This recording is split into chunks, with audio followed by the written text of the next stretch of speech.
আশা করি সকলে ভালো আছেন। আজকে হচ্ছে আমাদের the general clauses act of 1897 এর লেকচার 5। আজকের লেকচারে আমরা আলোচনা করব এই আইনের কতগুলো গুরুত্বপূর্ণ সেকশন সম্পর্কে। সেখানে থাকবে হচ্ছে সেকশন 5 থেকে সেকশন 13 পর্যন্ত। তো এই সেকশন 5 থেকে সেকশন 13 এই আইনটার মধ্যে এই বিষয়গুলো কোন বিষয়গুলো নিয়ে ডিল করে সেটা হচ্ছে জেনারেল রুলস অফ কনস্ট্রাকশন। এই আইনের যে কিছু জেনারেল রুলস অফ কনস্ট্রাকশনটা কোথায় কোথায় কিভাবে কিভাবে কি অ্যাপ্লিকেবল হবে সেটা বলা আছে সেকশন 5 থেকে সেকশন 13 পর্যন্ত, এই কয়েকটা সেকশনের মধ্যে। তো আর দেরি না করে আমরা মূল আলোচনা শুরু করি। এখানে প্রথমে বলছি কি, সেকশন 5 এ বলছে কি যে কামিং ইনটু অপারেশন অফ ইনেক্টমেন্ট, একটা আইন কখন থেকে আসলে মানে কার্যকর হবে। হ্যাঁ, কামিং ইনটু অপারেশন মানে কখন থেকে এই আইনটা প্রতিফলিত হবে, এটা ইনেক্টমেন্টটা যে আইনটা তৈরি করা হবে, একটা নতুন আইন, সেটা কখন থেকে কার্যকর হবে, কখন থেকে ইনফোর্স হবে, সেই বিষয়টা এখানে বলছে সেকশন 5 এ। তো এখানে বলছে এই আইনটা প্রণয়নের পরবর্তীতে যে আইনগুলা আসছে এবং এর পরবর্তীতে যে আইনগুলা আসবে, সেই আইনগুলাতে যদি ভিন্নরূপ কোনো কিছু বলা না থাকে, যদি স্পেসিফাই কোনো ডেট স্পেসিফাই করে দেয়, ওই আইনগুলা যে আইনগুলা আসবে ওই আইনগুলা যদি একটা ডেট স্পেসিফিক করে দেয় যে এই আইনটা এত তারিখ থেকে কার্যকর হবে, তখন ওই আইনটা ওইভাবেই কার্যকর হবে। যেমন limitation the civil the CPC যেটা আছে, the code of civil procedure, সেটা 1908 সালে হচ্ছে সেটা কি করা হয়, মানে গৃহীত হয়। ঠিক আছে, 1908 সালে সেটা গৃহীত হয় এবং গৃহীত হওয়ার পরবর্তীতে সেটা কিন্তু 1908 নামেই পরিচিত। কিন্তু এই আইনটা পরবর্তীতে কমেন্সমেন্ট বা কার্যকর হয় কবে থেকে? 1 জানুয়ারি 1909 সাল থেকে। 1 জানুয়ারি 1909 সাল থেকে এটা কার্যকর হয়। কিন্তু এই আইনটা আমরা দেখবেন লেখা আছে the code of civil procedure 1908, হ্যাঁ 1908। কিন্তু এটা পরবর্তীতে কমেন্সমেন্ট হয় বা কার্যকর হয়, কাম ইনটু অপারেশন হয় কবে থেকে? যে 1 জানুয়ারি 1909 সাল থেকে। ঠিক আছে, যদি স্পেসিফিক্যালি কোনো আইনে স্পেসিফাই করে দেয় এত তারিখ থেকে কার্যকর হবে, তখন সেই আইনটা ওইভাবেই ওই তারিখ থেকে কার্যকর হবে। কিন্তু যদি কোনো আইনে স্পেসিফাই করে না দেয় তখন কি হবে? তো সেটা হচ্ছে দুইটা বিষয়। একটা হচ্ছে 26শে মার্চ 1971 সালের আগে বাংলাদেশের মধ্যে যে আইনগুলা অ্যাপ্লিকেবল ছিল বা বাংলাদেশের মধ্যে যে আইনগুলা নিত মানে প্রয়োগ ছিল, সেই আইনগুলা পরবর্তীতে যখন আমাদের জন্য রাখা হয়, তো যে দিন থেকে এই আইনগুলার প্রতি অ্যাসেন্ট দেওয়া হয়, হ্যাঁ অ্যাসেন্ট দেওয়া হয় মানে সম্মতি দেওয়া হয় এই আইনগুলা কার্যকর হওয়ার সম্বন্ধে, ওই যেদিন থেকে অ্যাসেন্ট দেওয়া হয় এর পরবর্তী ডেট থেকে হচ্ছে কি এই কাম ইনটু অপারেশন হবে, মানে এই আইনগুলা আমাদের দেশে কার্যকর হবে। আর এর পরবর্তীতে মানে 26শে ডিসেম্বর 1971 এর পরবর্তীতে, মানে স্বাধীনতার পরবর্তীতে কনস্টিটিউশনালি পার্লামেন্টের মাধ্যমে যে আইনগুলো আমাদের তৈরি হয়েছে, ওই আইনগুলাতে যদি স্পেসিফিক করে থাকে তবে ওই ডেট থেকে, যদি স্পেসিফিক করে না দেয় তবে যেদিন থেকে হচ্ছে এই আইনটা অ্যাসেন্ট দিছে, হ্যাঁ ফার্স্ট ডে অফ অ্যাসেন্ট মানে যে পাবলিকেশন করছে যে দিন থেকে, ওই দিন থেকে এই আইনটা মানে কাম ইনটু অপারেশন হবে, কার্যকর হবে। তারপর আছে সেকশন 6, যেটা হচ্ছে এই পুরো সেকশনগুলোর মধ্যে সবচেয়ে গুরুত্বপূর্ণ। সেকশন 6 এটা একটু কান খাড়া করে আপনারা শুনুন। সেকশন 6টা খুবই গুরুত্বপূর্ণ। এখানে বলছে কি effect of repeal. Effect of repeal, বাতিলের কার্যকারিতা। রিপিল মানে হচ্ছে কি বাতিল। হ্যাঁ, কোনো একটা আইন যখন তৈরি করা হয় তখন দেখবেন সেই আইনটার কোনো একটা ধারা বা কোনো কিছু কিছু বিষয়গুলা কি করা প্রয়োজন হয়, সংশোধন করার প্রয়োজন হয়। তো সংশোধন যে মাধ্যমে করে সেটাকে বলে অ্যামেন্ডমেন্ট। সংশোধন করলে যে ধারাটাকে সংশোধন করছে ওই ধারাটা শুধুমাত্র পরিবর্তন হয়, নতুন আরেকটা বিষয় ইনক্লুড হবে। কিন্তু অনেক সময় দেখা যায় কি যে পুরো আইনটাকে বারবার সংশোধন করতে করতে একটা সময় এরকম হয় যে পুরো আইনটাকে আবার নতুন করে করার প্রয়োজন হয়, রিপিল করে দেওয়ার প্রয়োজন হয়। মানে আগের যে আইনটা আছে সেটা বাতিল করে যখন এটার মতো করে আরেকটা, এটার কার্যকারিতা বা এটার ইফেক্টিভ, এটার অবজেক্টিভ গুলাকে রেখে আরেকটা আইন নতুন করে তৈরি করা হয়, তখন যে ডেট থেকে নতুন করে আইনটা তৈরি করা হয়েছে ওই ডেটের আগে যেই আইনটা ছিল সেটা ধরে নেওয়া হবে যে ওই আইনটা আগে কখনো ছিলই না। ঠিক আছে, মানে রিপিল মানে একেবারে টোটালি বাতিল করে দেওয়া হবে। মানে ধরেন একটা আইন তৈরি করা হলো এই ডেটে, জানুয়ারি মাসের 1 তারিখ 2020, জানুয়ারি মাসের 1 তারিখ 2020। হ্যাঁ, তো এই আইনটা হচ্ছে এই তারিখে কি করা হলো, রিপিল করে দেওয়া হলো, মানে বাতিল করে দেওয়া হলো একেবারে। ঠিক আছে, তো বাতিল করে দিলে এই যে এই আইনটা শুরু হয়েছিল 1908 সাল থেকে, এটা বাতিল করে দিছে কত সালে? 20 সালে। তো এই যে 1908 থেকে 20, এই যে এই সময়টা, এই ডিউরেশনটা, হ্যাঁ ধরে নেওয়া হবে কি যে এই আইনটা যেহেতু আবার নতুন করে আসছে, তখন থেকে এই আইনটাই পরবর্তীতে কার্যকর হবে। এই যে নতুন 2020-এ যে আইনটা আসছে, রিপিল হওয়ার পরে যে নতুন আইনটা আসছে, এই আইনটা কার্যকর হবে। এবং এর আগে ধরে নেওয়া হবে যে এই আইনটা কখনো ছিলই না। এই যে 1908 সালে যে আইনটা হয়েছে, ধরে নেওয়া হবে যে এই আইনটা কখনো ছিলই না। ঠিক আছে? তো এই যে রিপিল করে দেওয়া হবে এই বিষয়টা, তো কোন কোন ক্ষেত্রে এই রিপিলটা আসলে ইফেক্ট করবে না সেটাই আমরা এখন সেকশন 6-এ দেখব। তো সেকশন 6-এ বলছে কি, যদি কোনো আইনে ভিন্নরূপ কোনো কিছু বলে দেওয়া না থাকে, যদি এই আইনে ভিন্নরূপ কোনো কিছু, অন্য কোনো কিছু বলে দেওয়া না থাকে, তবে হ্যাঁ এই আইনটা যখন রিপিল করে দেওয়া হবে, রিপিল করার পর নতুন আইনটা যখন আসবে, তখন এই যে the repeal shall not revive anything not enforced, মানে যখন আইনটাকে রিপিল করে দেওয়া হয়েছে ওই সময় কোনো একটা বিষয়, কোনো লস বা কোনো ধারা যদি ইনফোর্স না থাকে, মানে ওই সময় এটা অস্তিত্বই না থাকে, তবে এই যে রিপিল করে দিছে, হ্যাঁ, এর কারণে এটার কোনো প্রকারের কোনো ক্ষয়ক্ষতি হবে না। হ্যাঁ, শেল নট, এই যে the repeal shall not revive anything not enforce, মানে shall not revive anything not enforce, মানে এই যে যে বিষয়টা রিপিল করার সময় তার অস্তিত্বই ছিল না, যে সেকশন বা যে বিষয়টা, ওই বিষয়টা রিপিল করার পরে আবার যখন আসবে, তখন এটা কি করবে না, এটা কোনো ইফেক্ট করবে না, মানে শেল নট রিভাইভ, এর কোনো প্রতিকার বা প্রতিফলন এখানে হবে না। তারপর হচ্ছে কি, এই সেকশন 6টা পড়ার সময় আমরা সবসময় এই বিষয়টা মাথায় রাখবো যে the repeal shall not, the repeal shall not, এটা করে পরে আমরা পড়বো।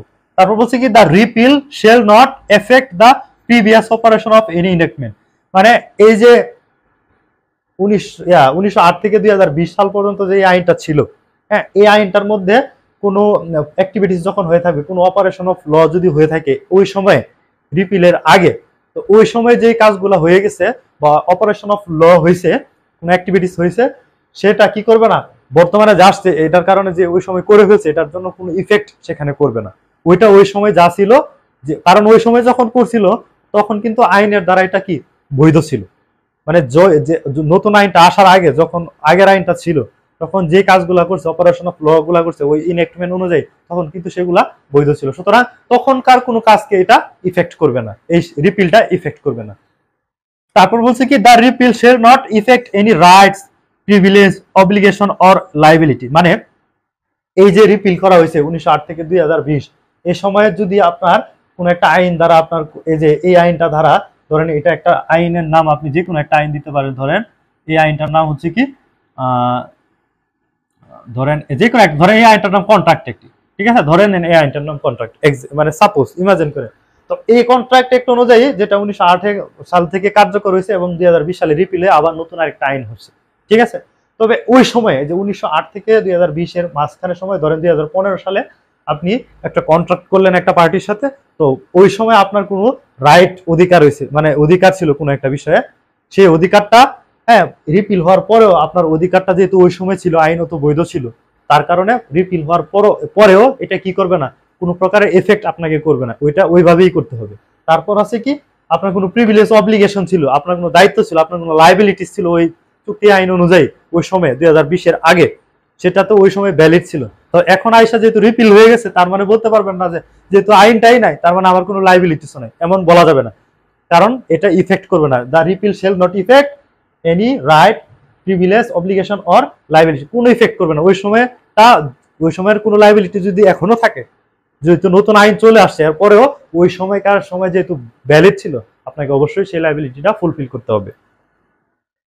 তারপর আছে কি, the repeal shall not affect any penalty, forfeiture or punishment, ধরেন এই চুক্তি অনুযায়ী আপনি একটা, এই চুক্তি আইন অনুযায়ী আপনি একটা চুক্তি করলেন, চুক্তি করার পরে আপনি হচ্ছে চুক্তিটা ভায়োলেশন করলেন, ভায়োলেশন করার পরে আপনাকে কি করলো, একটা পানিশমেন্ট দেওয়া হলো, পেনাল্টি দেওয়া হলো, হ্যাঁ। এখন 2023 সালে এসে আপনি বলতে পারবেন না যে আইনটাই তো নাই, নতুন করে আরেকটা আইন তৈরি করা হয়েছে, রিপিল করে দেওয়া হয়েছে, হ্যাঁ, আমার কোনো পানিশমেন্ট এখানে দেওয়া যাবে না, না, এটা বলা যাবে না, কারণ যখন আপনি চুক্তিটা করছিলেন তখন ওই আইনটা বলবৎ ছিল, এবং তার কারণে আপনার যে পেনাল্টিসটা আপনাকে দিছে, সেই পেনাল্টিসটা আপনাকে অবশ্যই ফুলফিল করতে হবে।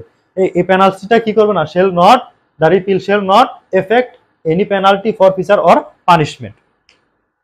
তারপর আছে কি, the repeal shall not affect any investigation and legal proceeding, মানে এই ওই সময়ের কারণে, কোনো কারণে যদি ওই আইন দ্বারা আপনার ওই সময় কোনো ঘটনা ঘটার যে বিষয়টা ছিল, ওই সময়কার কোনো ইনভেস্টিগেশন এবং হচ্ছে লিগাল প্রসিডিং যদি হয়ে থাকে, তবে সেটা নতুন আইন আসছে বলে যে রিপিল হয়ে গেছে সেই কারণে এটা বলা যাবে না যে ওই সময়কার কোনো ইনভেস্টিগেশন কোনো লিগ্যাল ডকুমেন্টের কোনো বিষয় আপনি এখন চাইতে পারবেন না, এটা বলা যাবে না। এটা কোনো ইফেক্টই করবে না এই যে কোন ক্ষেত্রে ইনভেস্টিগেশন এবং লিগ্যাল প্রসিডিং এর ক্ষেত্রে এই রিপিলটা কোনো ইফেক্ট করবে না। সুতরাং আমরা সেকশন 6 এ কি দেখলাম যে এই আইন অনুযায়ী সেকশন 6 অনুযায়ী কোন কোন ক্ষেত্রে যে রিপিলটা ইফেক্ট করবে না, মূলত এটাই আমরা দেখলাম কোন কোন ক্ষেত্রে রিপিলটা ইফেক্ট করবে না। শুধুমাত্র যেসব ক্ষেত্রে স্পেসিফিক্যালি বলে দিছে এই ক্ষেত্রে ইফেক্ট করবে ওই ক্ষেত্রে হবে, আর এই পয়েন্টগুলোতে এই রিপিলটা কোনো প্রকার ইফেক্ট করবে না। ঠিক আছে,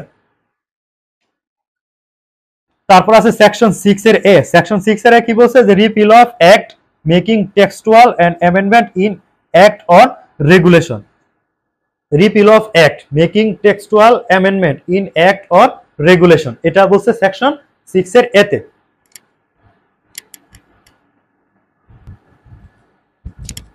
এই সেকশন 6 এর এতে বলছে কি the repeal of act making textual amendment in act or regulation, মানে যদি আনলেস মানে নতুন যে আইনটা হয়েছে রিপিল করার পরে, আগের আইনটা রিপিল করার পরে এই যে এই আইনটা রিপিল করার পরে 2020 যে আইনটা হয়েছে এই আইনে যদি কোনো ভিন্নরূপ কোনো কিছু বলে না দেওয়া থাকে, কোনো নিয়ম কারণ ভিন্নরূপ কোনো কিছু টেক্সটুয়ালি বলে দেওয়া না থাকে, তবে আগে পূর্ববর্তী আইনে যে নিয়মগুলো ছিল সেগুলাই বহাল থাকবে।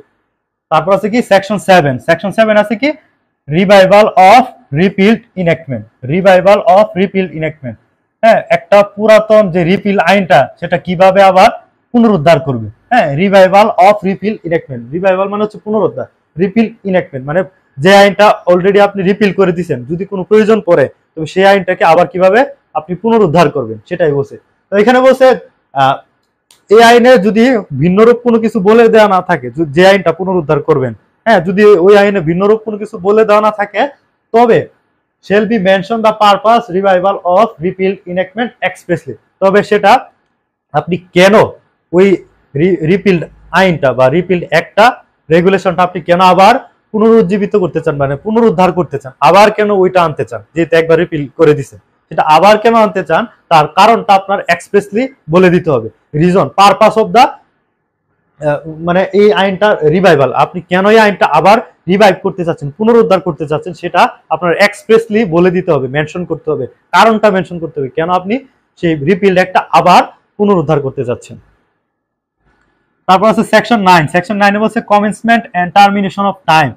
Commencement and termination of time বলতে বোঝায় যখন একটা আইন ওই আইনে যে আইনটাকে কমেন্সমেন্ট করবে বা টার্মিনেট করবে ওই আইনে যখন স্পেসিফিক্যালি বলে দেয় তখন ওইভাবেই চলবে। আর যদি ওই স্পেসিফিক্যালি এরকম করে বলে যে একটা আইন শুধু একটা স্পেসিফিক পারপাসে বা একটা স্পেসিফিক কারণে তৈরি করা হয়েছে, ইনঅ্যাক্ট করা হয়েছে, তো ইনঅ্যাক্ট করা হইলো কি যে এই আইনটা একটা আইন তৈরি করা হলো, ধরেন আপনার বাংলাদেশের মধ্যে একটা আইন তৈরি করা হলো পারিবারিক আইন, তো পারিবারিক আইনটা তৈরি করা হলো কত 2020 সালে, 2020 সালে তৈরি করা হলো এবং 2024 সালের ডিসেম্বরের 31 তারিখ পর্যন্ত বহাল থাকবে। 2020 সালের ফেব্রুয়ারি মাসের 3 তারিখ থেকে কার্যকর হবে, কমেন্সমেন্ট হবে এবং টার্মিনেশন হবে কত সালে 2024 সালের 31 তারিখ পর্যন্ত।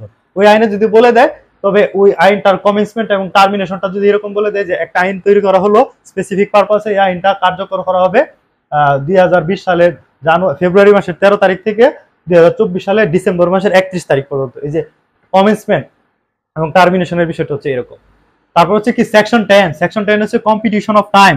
সেকশন 10 হচ্ছে কি কম্পিটিশন অফ টাইম, মানে সময় গণনা, কিভাবে সময় গণনা করবেন। এটা হচ্ছে আপনাদের লিমিটেশন অ্যাক্টে যদি স্পেসিফিক্যালি কিছু মানে এই ধারাটা, এই সেকশনটা, সেকশন 10টা দা জেনারেল ক্লজেস অ্যাক্ট অফ 1897 এর এই ধারাটা, সেকশন 10টা লিমিটেশন অ্যাক্টের ক্ষেত্রে কোনো প্রকারে কার্যকর হবে না। ঠিক আছে, যদি মানে কোথায় কোথায় কার্যকর হবে না, যেখানে লিমিটেশন অ্যাক্ট বলে দেওয়া আছে, কারণ সময় গণনার ক্ষেত্রে, তামাদি গণনার ক্ষেত্রে আমাদের স্পেসিফিক লিমিটেশন অ্যাক্ট আছে যেটা স্পেশাল ফর টাইম কাউন্ট।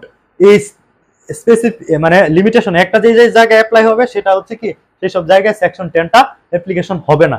আর এই জায়গায় বলছি কি যদি কোনো কার্যক্রম, কোনো কোর্টের কার্যক্রম আপনি একটা ডেটে হচ্ছে শেষ হয়ে যাবে, ধরেন 30 তারিখে হচ্ছে আপনার তামাদির মেয়াদ শেষ এই কোর্টে যাওয়ার, কিন্তু দেখলেন কি যে 30 তারিখে হচ্ছে কোর্ট বন্ধ, সরকারি কোনো কাজে বা জাজের কোনো অনুপস্থিতির কারণে কোর্ট হচ্ছে বন্ধ 30 তারিখ, তবে যেদিন থেকে কোর্ট খুলবে, ধরেন আবার 3 তারিখ কোর্ট খুললো পরবর্তী মাসে, তো 3 তারিখ থেকে সময় গণনাটা শুরু হবে। ওই 3 তারিখে আপনার টাইমটা আপনার গণনা শুরু হবে, যে 30 তারিখ যেহেতু বন্ধ ছিল, আবার যে দিন থেকে খোলা কার্যকর হয়েছে ওই দিন থেকে আপনার টাইমটা আবার গণনা করা হবে। শুধুমাত্র লিমিটেশন অ্যাক্ট যে সেই ক্ষেত্রে অ্যাপ্লিকেবল, ওই ক্ষেত্রে এই সেকশন 10টা আসবে না।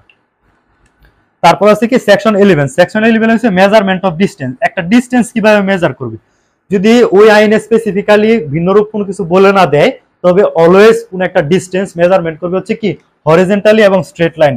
হরিজন্টালি এবং স্ট্রেট লাইন মানে সোজা বরাবর স্ট্রেট লাইন অনুযায়ী কি করবে, এই মেজারমেন্ট ডিসটেন্সটা মেজার করবে সোজা স্ট্রেট লাইন বরাবর হরিজন্টালি। তারপর আছে কি সেকশন 12। সেকশন 12 হচ্ছে কি duty to be taken pro rata in enactment, মানে শুল্ক আদায়, কোন একটা আইন অনুযায়ী শুল্ক আদায়, তবে অবশ্যই একটা আইন সমানুপাতিক হারে শুল্ক আদায় করতে হবে। ঠিক আছে, এই আইন অনুযায়ী বা যদি কোনো আইন অনুযায়ী কোন শুল্ক আদায় করতে হয়, তবে সেটা অবশ্যই সমানুপাতিক হারে শুল্ক আদায় করতে হবে। যেমন যদি 10 টাকায় 1 টাকা শুল্ক দিতে হয়, তবে অবশ্যই আপনার 100 টাকায় 10 টাকা শুল্ক দিতে হবে, এবং 1000 টাকায় 100 টাকা শুল্ক দিতে হবে। এরকম করে সমানুপাতিক হারে আপনাকে শুল্কটা আদায় করতে হবে। তারপর আছে কি সর্বশেষ সেকশন, যেটা এখানে জেনারেল রুলস অফ কনস্ট্রাকশনের মধ্যে আছে, সেটা হচ্ছে সেকশন 13। সেকশন 13 এ বলছে কি জেন্ডার এন্ড নাম্বার। এটা খুবই গুরুত্বপূর্ণ, জেন্ডার এবং নাম্বার। তো ও ভিন্ন কোনো মানে আইনে যদি ভিন্ন কোনো কিছু বলা না থাকে, তবে জেন্ডার এবং নাম্বারটা হিসাব করে নেওয়া হবে কিভাবে, যে যে জায়গায় হি ইনক্লুড আছে, হি কোন কোন ক্ষেত্রে দেখবেন হি সেড বা he shall be punished, he shall be liable, যেসব জায়গায় হি ইনক্লুড করা আছে ওই সকল ক্ষেত্রে শিও ইনক্লুড হবে। শুধু হি যে সব জায়গায় আছে সেই ক্ষেত্রে আপনাকে শিও ধরে নিতে হবে। তবে অনেক আইনে শি উল্লেখ আছে, তবে ম্যাক্সিমাম ক্ষেত্রে শুধু হি থাকে। যেসব জায়গায় হি আছে সেই জায়গায় আপনাকে অটোমেটিক্যালি শিও, হি ইনক্লুড শি। তারপর আছে যেসব জায়গায় প্লুরাল সিঙ্গুলার নাউন আছে বা সিঙ্গুলার বিষয় আছে, সেই সব জায়গায় সিঙ্গুলার ইনক্লুডস প্লুরাল, প্লুরালও আপনাকে ইনক্লুড করতে হবে, হ্যাঁ, যদি বলে দেওয়া না থাকে। তো এই হচ্ছে আজকের আলোচনা। আজকে লেকচার 5 এ আমরা দেখলাম the general clauses act of 1897 এর সেকশন 5 থেকে সেকশন 13। এখানে আমরা দেখলাম জেনারেল রুলস অফ কনস্ট্রাকশন। যদি কারো কোনো কোশ্চেন এবং কোয়ারিজ থাকে অবশ্যই কমেন্ট বক্সে জানাবেন, এবং আপনাদের যদি ভিডিওটা ভালো লেগে থাকে তবে অবশ্যই সাবস্ক্রাইব করে দেবেন এবং বন্ধুদের সাথে শেয়ার করবেন। ধন্যবাদ সবাইকে।